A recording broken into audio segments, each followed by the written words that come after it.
Good morning. നമ്മുടെ ഇപ്പോഴത്തെ സാഹചര്യം എന്നു പറഞ്ഞു കഴിഞ്ഞാൽ ഒരു വ്യക്തിക്ക് 2000 സ്ക്വയർ ഫീറ്റിന്റെ ഒരു വീട് പണിയണം. ഈ 2000 സ്ക്വയർ ഫീറ്റിന്റെ വീടിന് നമ്മളൊരു ഡിസൈനറെ കാണുന്നു. ഡിസൈനർ ഒരു വീടിന്റെ ഡിസൈൻ ഉണ്ടാക്കുന്നു, അതിന്റെ 3D കിട്ടുന്നു. ആ 3D ഒക്കെ കണ്ട് ഇഷ്ടപ്പെട്ട് കഴിഞ്ഞിട്ട് അടുത്ത പടി എന്ന് പറയുന്നത് ഒരു നല്ല കോൺട്രാക്ടറെ ഫിക്സ് ചെയ്യുക എന്നുള്ളതാണ്. അപ്പം പ്രദേശത്തുള്ള 3-4 കോൺട്രാക്ടേഴ്സിനെ നമ്മൾ അപ്രോച്ച് ചെയ്ത് കഴിയുമ്പോഴത്തേക്ക് അവരെല്ലാവരും ഈ വീട് തീർക്കാൻ ഞാൻ സ്ക്വയർ ഫീറ്റിന് 1800 രൂപ, ഞാൻ സ്ക്വയർ ഫീറ്റിന് 2200 രൂപ, പിന്നെ വേറൊരാൾ വേറൊരു റേറ്റ് പറയും. ഇതിനകത്ത് ഏറ്റവും നല്ല ഒരു കോൺട്രാക്ടറെ നോക്കി നമ്മൾ ഈ വീടിന്റെ വർക്ക് ഏൽപ്പിക്കുന്നു. എന്നാൽ ഇത് ശരിയായ ഒരു രീതിയാണോ? ഞാൻ അങ്ങനെ ചോദിക്കേണ്ട കാര്യം എന്താണെന്ന് വെച്ചാൽ, 2000 സ്ക്വയർ ഫീറ്റിന്റെ വീട് നമുക്ക് 3 ബെഡ്റൂമിൽ 2 ബാത്റൂമിൽ ചെയ്യാം, 4 ബെഡ്റൂമിൽ 3 ബാത്റൂമിൽ ചെയ്യാം.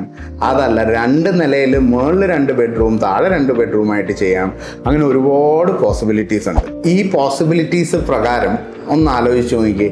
ഈ പറഞ്ഞ ഓരോരോ പോസിബിലിറ്റീസ് വർക്ക് ചെയ്യുമ്പോഴും ഇതിനകത്ത് വരുന്ന ഭിത്തിയുടെ എണ്ണം മാറാം, ഉപയോഗിക്കുന്ന കട്ടയുടെ വോളിയം മാറാം, അതിനുപയോഗിക്കുന്ന സ്റ്റീല്, സിമെൻറ്റ്, ടൈല്, അങ്ങനെ ഒരുപാട് കാര്യങ്ങൾ മാറാം. ഈ 2000 സ്ക്വയർ ഫീറ്റിൻ്റെ എല്ലാ വീടുകളും ഒന്നല്ല എന്ന് പറഞ്ഞാണ് അതിൻ്റെ ഉദ്ദേശം.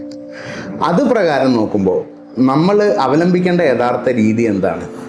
നമ്മൾ പണിയാൻ പോകുന്ന വീടിൻ്റെ ഡിസൈൻ, ആ ഡിസൈൻ വെച്ചിട്ട് ഒരു സ്ട്രക്ചറൽ എഞ്ചിനീയർ തന്നിരിക്കുന്ന സ്ട്രക്ചറൽ ഡീറ്റെയിലിങ്ങും ആർക്കിടെക്റ്റിൻ്റെ ഇല്ലെങ്കിൽ ഡിസൈനറുടെയോ ആവശ്യപ്രകാരം വരുന്ന മുഴുവൻ കാര്യങ്ങളും നമ്മൾ മേശപ്പുറത്ത് വെച്ച് അത് മുഴുവൻ അനലൈസ് ചെയ്ത് അതിൻ്റെ ടോട്ടൽ ക്വാണ്ടിറ്റി, അതായത് ഇപ്പം ഈ വീട് പണിയാൻ 2250 കട്ട വേണം, അതുപോലെ തന്നെ M10 ഇല്ലെങ്കിൽ M20 ഗ്രേഡിലെ കോൺക്രീറ്റുകൾ ഇത്ര M³ വേണം, അതിൽ ഫൗണ്ടേഷനും സ്ലാബിനും എല്ലാം ഇത്ര കിലോ കമ്പി വേണം, ഇതിനെല്ലാം ചെയ്യാൻ വേണ്ടി ഇത്ര ലേബർ വേണം എന്ന് തുടങ്ങിയുള്ള എല്ലാ കാര്യങ്ങളും അനലൈസ് ചെയ്ത് പ്രോപ്പറായിട്ടൊരു BOQ പ്രിപ്പയർ ചെയ്ത് അത് കംപ്ലീറ്റ് ചെയ്യുമ്പോൾ നമുക്ക് കൊടുക്കുന്ന മൂല്യവും കംപ്ലീറ്റ് ആണ്, നമുക്ക് കിട്ടുന്ന പ്രോഡക്റ്റും അതിൻ്റെ ക്വാളിറ്റിയിൽ കിട്ടില്ലേ? ഒന്ന് ആലോചിച്ച് നോക്കൂ.